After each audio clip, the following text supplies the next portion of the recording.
నారాయణ నారాయణ. కైలాసవాస పరమేశ్వర నమో నమః. హే మహేశ్వర, నేడు కైలాసం నాకు ఎలా కనిపిస్తోందంటే ఇక్కడ అణువణువున ఆనందం పరవళ్ళు తొక్కుతున్నట్టుగా ఉంది. ఇక్కడి పర్వత శ్రేణి అంతటా సత్యం, శివం, సుందరం రూపుదిద్దుకొని ఉంది. హే మహాదేవ, ఇంతటి అద్భుత దృశ్యాన్ని, ప్రకృతి యొక్క విలక్షణమైన రూపాన్ని నేనెన్నడూ కాంచలేదు. నేడు మహాశివరాత్రి దేవర్షి. ప్రభు, శివరాత్రి మహిమను తమరే తెలపండి. ప్రప్రథమంగా నేను జ్యోతిర్మయ స్తంభ రూపంలో అవతరించాను. అది మాఘమాసం, ఆగమ నక్షత్ర ప్రకారం బహుళ చతుర్దశి తిథి. ప్రప్రథమంగా విష్ణువు బ్రహ్మ నన్ను దర్శించారు. అప్పటి నుంచి ఈ రోజు మహాశివరాత్రిగా ప్రఖ్యాతిగాంచింది. హే మహేశ్వర, ఈ శుభదిన మహత్యాన్ని తెలపమని కోరుతున్నాను. భక్తగణం ఈ రాత్రి శివకృపను పొందగోరి భక్తితో నన్ను ప్రార్థిస్తారు. కానీ వారి కోరిక ఫలించటం అంత సులువు కాదు. ఎందుకు ప్రభు? దీనికి కారణం హృదయంలో అజ్ఞానము, అధర్మము ఉన్నంత కాలం శివతత్వం ప్రకాశించదు. వారి మదిలోని అంధకారం సమసిపోదు. స్వామి, ఈ శివతత్వం ఏమిటి? దీని మహిమ ఏమిటి? నారదా, నువ్వు ఈ శివునికి, విష్ణువుకి పరమ భక్తుడు. సతిలో నీ జిజ్ఞాసను తీర్చటం నీ చేతే అవుతుంది. తప్పకుండా మహాదేవ. కానీ ఈ సమయంలో నా మనసు గురుద్రోహుని గురించే ఆలోచిస్తోంది. గురుద్రోహుడా? అతనెవరు దేవర్షి? ఆదివాసి బిల్లుడు. ఇప్పుడిప్పుడే కళ్ళరా తన వ్యధను చూసి వస్తున్నాను. ఇంతకీ ఆ గురుద్రోహుడెవరు? అతని వ్యధ ఏమిటి? నాకు కూడా తమరు చెప్పండి దేవర్షి.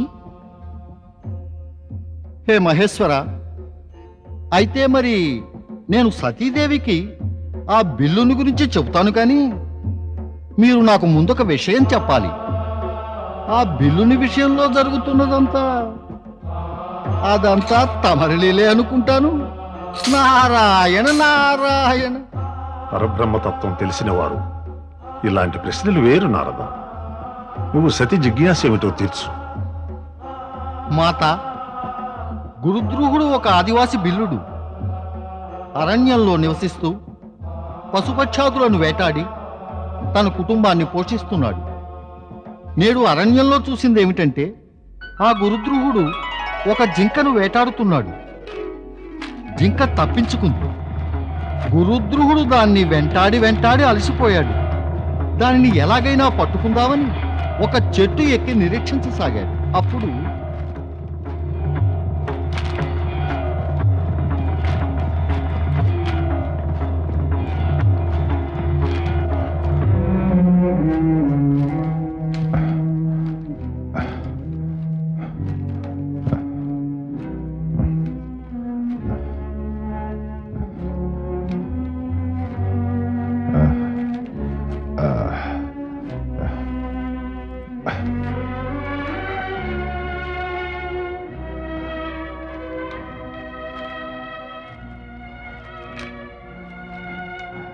ఏటిది? యాడికి పోయింటిదే? ఈ సెట్టికి సుత్తే సరి.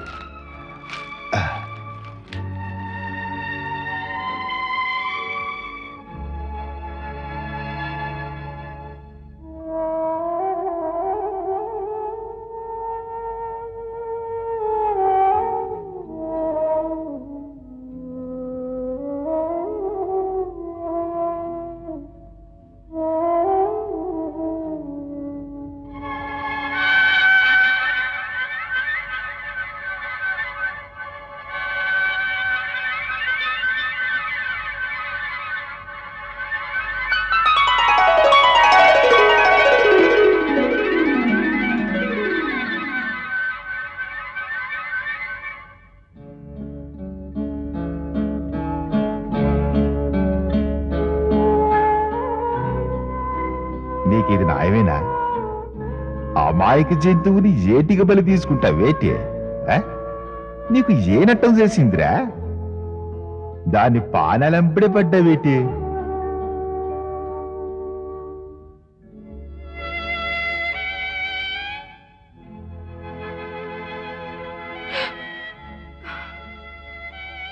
నాకు తెలుసు నీ బాణం లక్ష్యాన్ని ఛేదించి తీరుతుంది. కానీ నన్ను చూసి ఇంతసేపైనా బాణాన్ని వదలేదే. నిన్ను చూస్తూ ఉంటే నువ్వేదో ఆలోచనలో పడ్డట్టుగా ఉంది. అంటే నాకు మృత్యువు తప్పినట్టే. నీకు చేతులెత్తి నమస్కరిస్తాను. నా భర్త పిల్లలు నీకు రుణపడి ఉంటారు. లేదే, మరే ఆలోచన లేదు నాకు. నిన్ను సంపి తీరుతానంతే. నీకు దండం పెడతాను. దయచేసి నన్ను వదిలిపెట్టు. నా పిల్లలను అనాథలు చెయ్యొద్దు. నీ పిల్లల గురించే చింతితో నిన్ను వదిలేసినానంటే నా పిల్లలు బువ్వ కోసం మలమ్మల మాడి సత్తారా? లేదు, అలా ఎన్నటికీ జరగనివ్వను. నా భర్త పిల్లలు నా కోసం ఎదురు చూస్తూ ఉంటారు. దయ ఉంచి నన్ను ఒక్కసారి వాళ్ళని కలుసుకోవడానికి వెళ్ళని. ఇదే నా కడపటి చూపులని చెప్పొస్తాను. దేవుడి మీద ఒట్టు, నా మొర ఆలకించు. నమ్మకం ఏటి అంట? ఈయన కొత్తామని. నేనొక తల్లిని. పిల్లల ఆకలి గురించి నాకు బాగా తెలుసు. నేను పారిపోయి నీ పిల్లల ఆకలి చావుకి కారణం అవుతానా? అలా ఎన్నటికీ కాదు.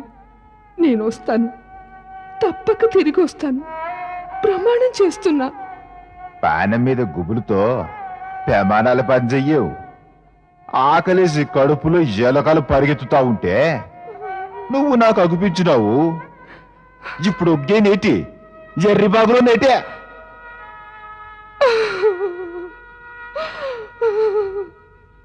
ఇప్పుడు ఏటి చేయాలో ఏటో. ఏడుతున్నావేటి? లేదు, నిన్ను చూసి జాలి పడుతున్నా. జాల నావినా? అవును, నీ ధర్మ నిర్వహణకి అడ్డొస్తున్నానని. అయినా గుర్రం గడ్డి మీద జాలి పడితే ఇంకేం తింటుంది? నువ్వు వేటగాడివి. చేతికి అందిన జంతువుల్ని వదిలేస్తూ పోతే నీ పిల్లల ఆకలి ఎలా తీరుతుంది? నువ్వు వెంటనే లగెత్తు, లేకపోతే ఎక్కుపెట్టిన ఈ బాణం వదిలేస్తానంతే. నీ ప్రాణాలు గాల్లో కలిసిపోతాయి. అప్పుడు నిన్ను నమ్ముకున్నోళ్ళంతా వెళ్ళిపోయి నుంచి లగెత్తు. నీకు మనస్ఫూర్తిగా ధన్యవాదాలు తెలుపుకుంటున్నాను. నువ్వు నీ కర్తవ్యాన్ని పాటించావు. ఇప్పుడు నేను పాటిస్తాను. ఇంట్లో అందరినీ కలిసిన తర్వాత ఇక్కడికే వచ్చి నీ ముందు నిల్చుంటాను. అప్పుడు నా ప్రాణాలు తీసుకో. నా మీద నమ్మకం లేదా? తెలియటమే లేదు. నమ్మకం దీని మీద ఉందో నా మీద ఉందో. ఏంటి ఆలోచిస్తున్నావు? ఏటి లేదు. ఎట్టునే ఇల్లు ఏ గ్రహం చేయాలా? పోయొచ్చే వరకు జీన్నే కూకుంటా. కృతజ్ఞరాల్ని.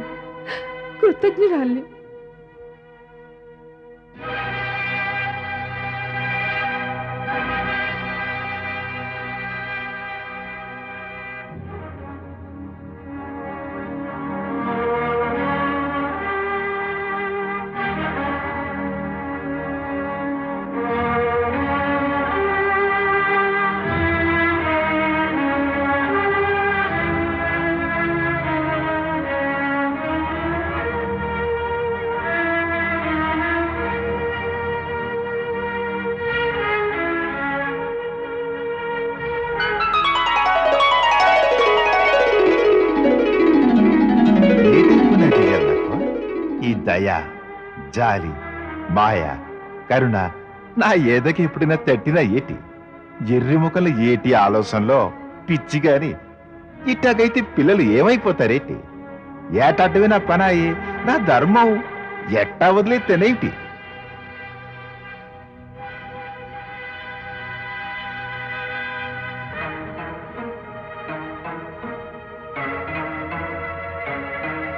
వద్దొద్దు, నన్ను కరుణించు. ఇక్కడికి నేను నా సోదరిని వెతుక్కుంటూ వచ్చాను. ఆమె ఇంకా ఇంటికే చేరుకోలేదు. మా కుటుంబం అంతా ఆమె కోసం చింతిస్తున్నారు. చింతించుకో. ఈ పాటకి ఇంటికాడే ఉంటది. ఇంకాసేపట్లో వచ్చేతుంది కూడా. అప్పుడు దాని సంగతి చూస్తా కానీ దానికి ముందు వద్దు వద్దు, నన్ను వదిలిపెట్టు. పోనీ కాసేపే వదిలిపెట్టు. నేను పరిగెత్తుకుంటూ ఇంటికి వెళ్ళి నా సోదరి వచ్చిందో లేదో చూసేసి వస్తా. నా మాట నమ్ము.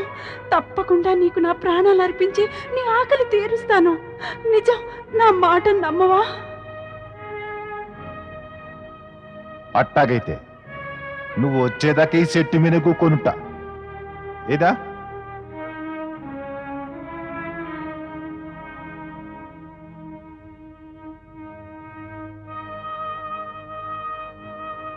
ఏటి సీనబ్బా ఇప్పుడు? ఎప్పుడొత్తాయి ఇవి? హ, బాగా పొద్దుపోనది కూడా. ఇంటి వాళ్ళు గాబరా పడిపోతారేమో.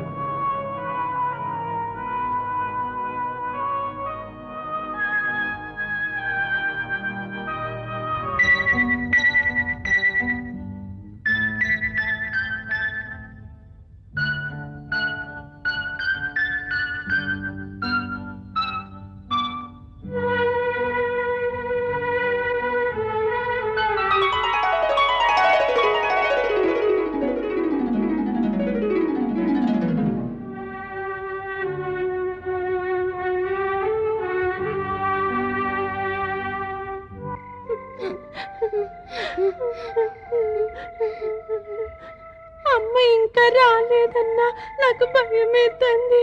అమ్మా అయ్య కోసం వెళ్ళింది, వచ్చేస్తుంది. ఇంకా ఆకలేస్తుందిరా. నాకు ఆకలిస్తుంది. నాకైతే చాలా ఆకలేస్తుందిరా. అమ్మా అమ్మా అమ్మా, అయ్యాడమ్మా. వెళ్ళిపోయినాడయ్యా. వాడివంతా గాలిచ్చాను, ఆడుకుపోయినాడో ఏటో. లేకపోతే మీ అయ్యను అడవిలో ఏ పెద్ద పులైనా చంపేసినాదేమో దేవుడా. అది అన్నదమ్మా.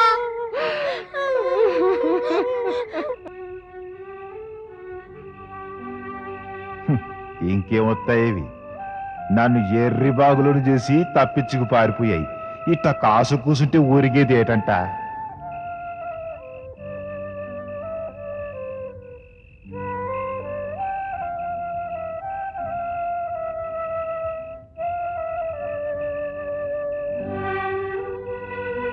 వద్దొద్దు, నన్ను చంపొద్దు. నేను నా భార్యను వెతుక్కుంటూ వచ్చాను. నిజం చెప్పు, నా భార్యను చంపేశావా? లేదా నాకు చెప్పేళ్ళింది మిమ్మల్ని కలిసి వస్తానని, కానీ రానే రాలేదు. అది ఇచ్చిన మాట తప్పింది. దినమంతా ఎదురు చూడటంతో సరిపోయింది నాకు. నా పిల్లలు లబలబలాడుతుంటారేమో, నా పిల్లం గుబులెట్టుకుంటది. ఎప్పుడు నిన్ను గూరి పెట్టి తీరుతానంతే, నిన్ను వదలంతే. అలాగే వదలొద్దు, కానీ ఒక్క విన్నపం. నేను ఒక్కసారి నా భార్యను చూసి రాని, ఆ తరువాత నేనే స్వయంగా వచ్చి నీకు ఆహారం అవుతాను. అట్టాగే నువ్వు వెళ్ళు. అయితే ఏ గ్రం వచ్చేయాలా? ఎప్పటికే పొద్దుపోనాది.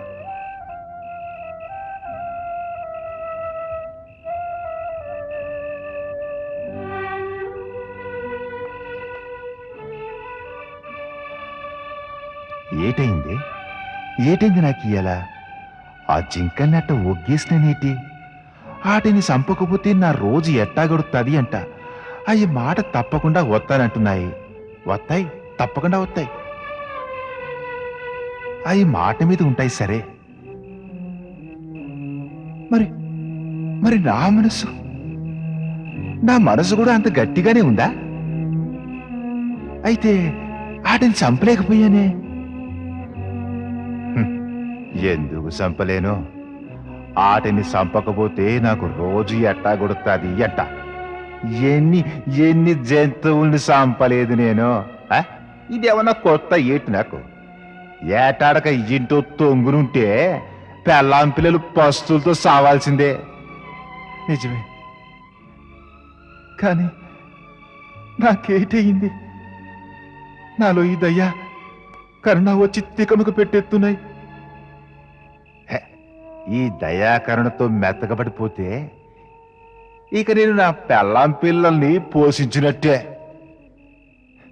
చిట్టకైపోయినదేటి, ఇవాళ ఇట్ట ఈ చిత్ర ధర్మ సంకటంలో పడిపోయినానేటి, ఒళ్ళంతా లాగుతున్నా, చేతులు వణికిపోతున్నాయేటి, ఏటికైపోతున్నానేట.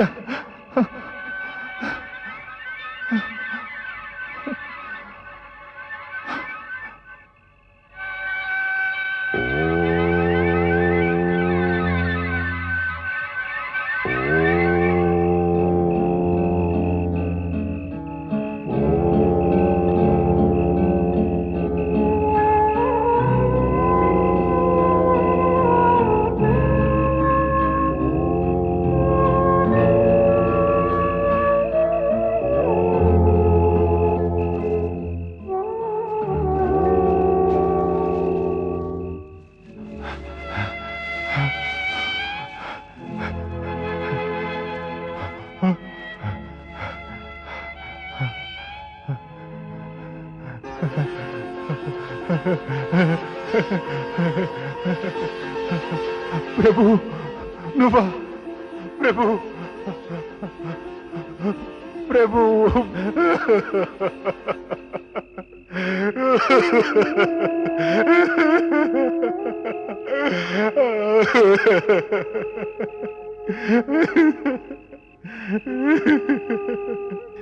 ఏటి చేయమంటావు భగవంతుడా, ఏటి చేయమంటావు?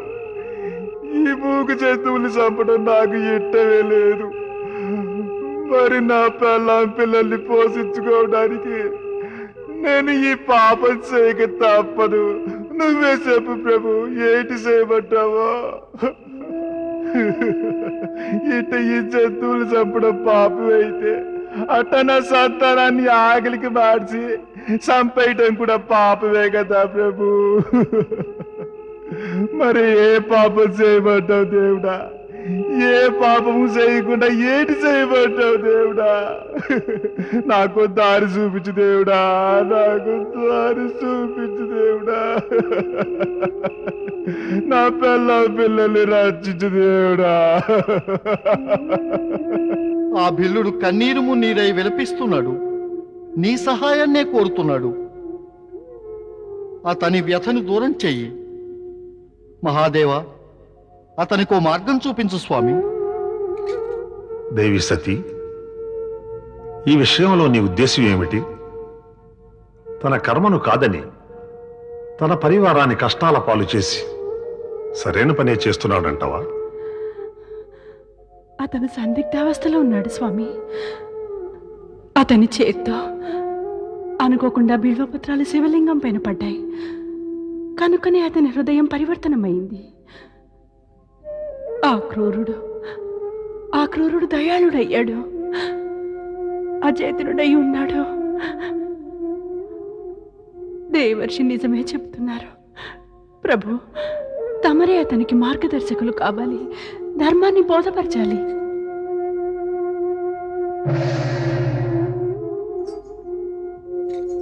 మాత, ప్రభువు నా విన్నపాన్ని ఆలకించాడు.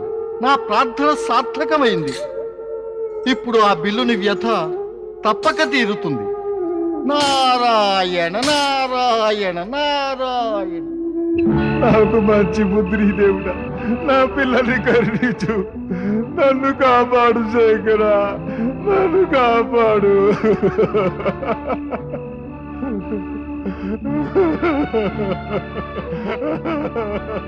ఇచ్చిన మాట ప్రకారం మేము వచ్చేసాం.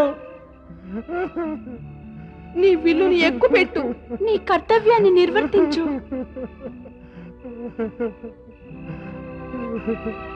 ఏంటి అలా చూస్తున్నావు? చంపు మమ్మల్ని, చంపు. ఆలస్యం చెయ్యకు. నీ పెళ్ళాం పిల్లలు ఆకలితో అలమటిస్తూ ఉంటారు. అంతకన్నా మించి నువ్వు ఇంకా ఇంటికి చేరకపోవడంతో వాళ్ళు బెంగ కూడా పెట్టుకుని ఉంటారు. వెంటనే నీ పని చేసుకుని త్వరగా ఇంటికి వెళ్ళిపో. చంపు. లేదు లేదు, నేను మిమ్మల్ని చంపలేను. నా పెళ్ళాం పిల్లలు ఆకలితో చచ్చిపోయినా సరే, కానీ మీలాంటి జంతువులు చంపడం ఎప్పుడు చేయరు, ఎప్పుడు చేయరు. శేఖరా, పరమేశ్వరా.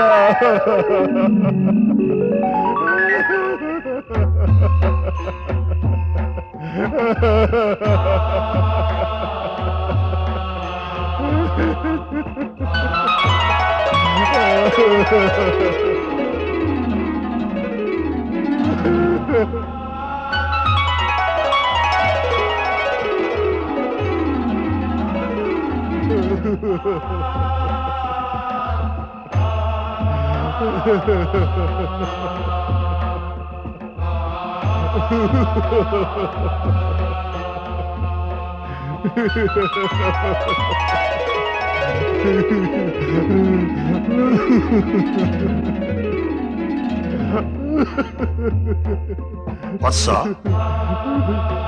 రుద్రుహ, లే.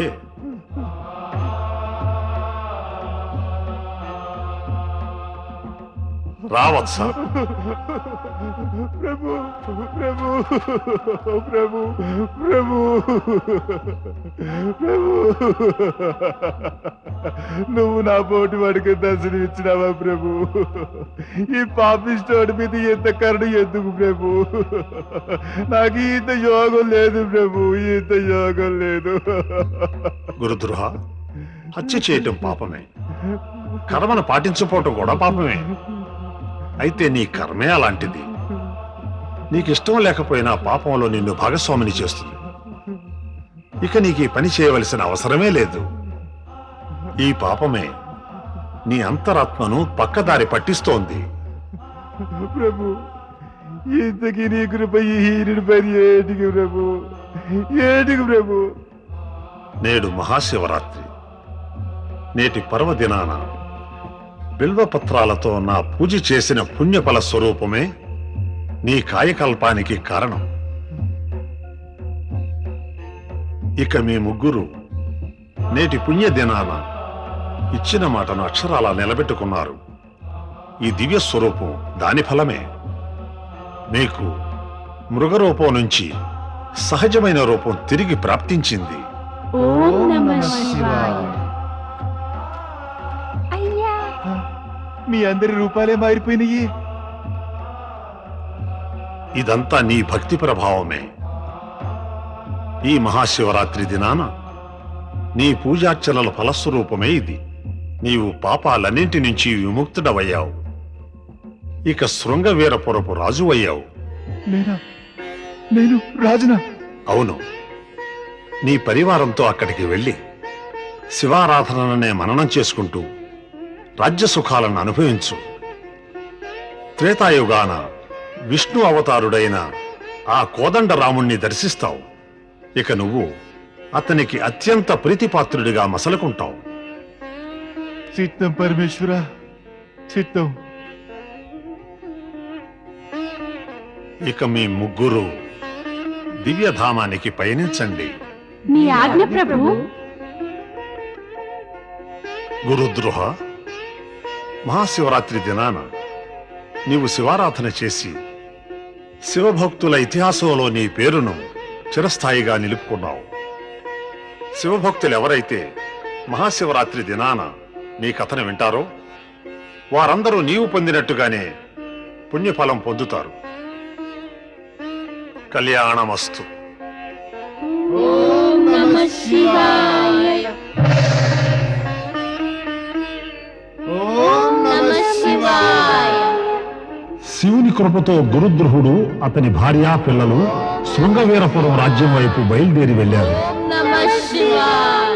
శృంగవీరపుర మహారాజులైన గురుద్రోణికి, శృంగవీరపుర మహారాజులైన గురుద్రోణికి, శృంగవీరపుర మహారాజులైన గురుద్రోణికి, శృంగవీరపుర మహారాజులైన గురుద్రోణికి.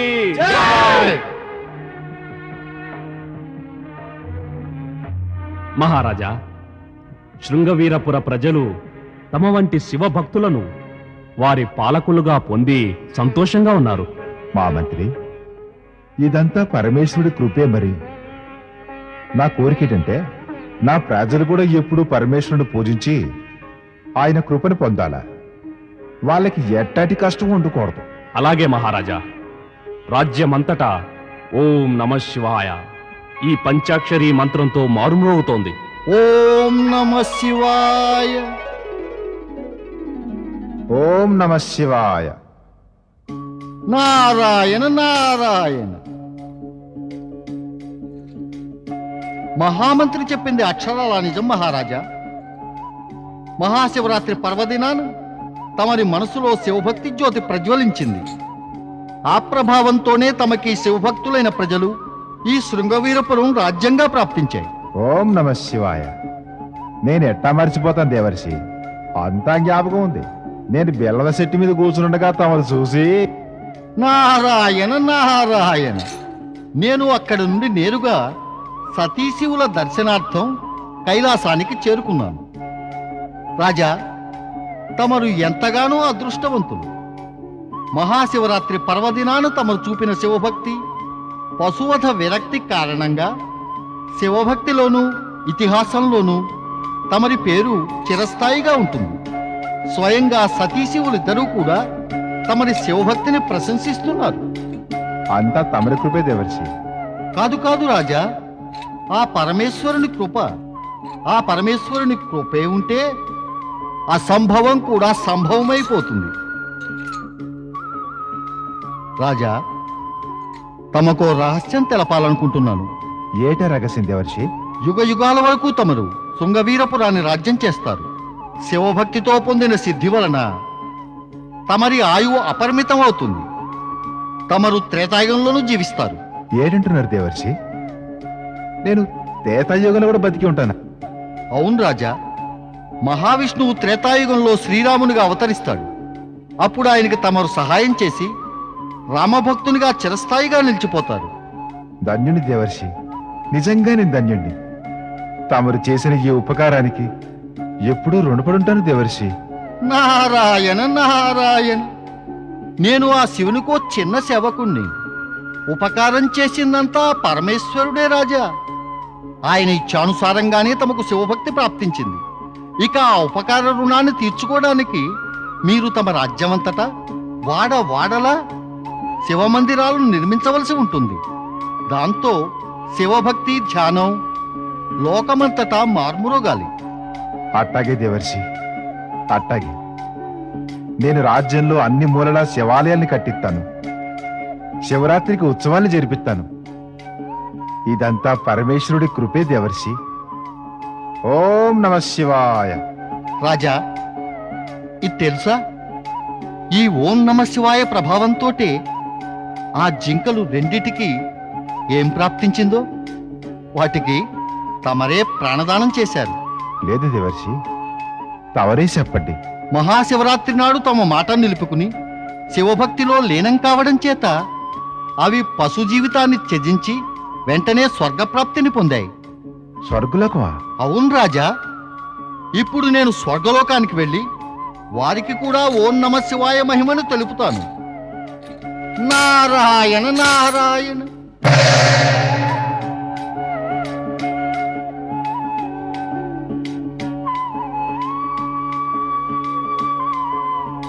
పరమేశ్వరుడి లీల అంతే పట్టదు. అనండి. ఓం నమః శివాయ. ఓం నమః శివాయ.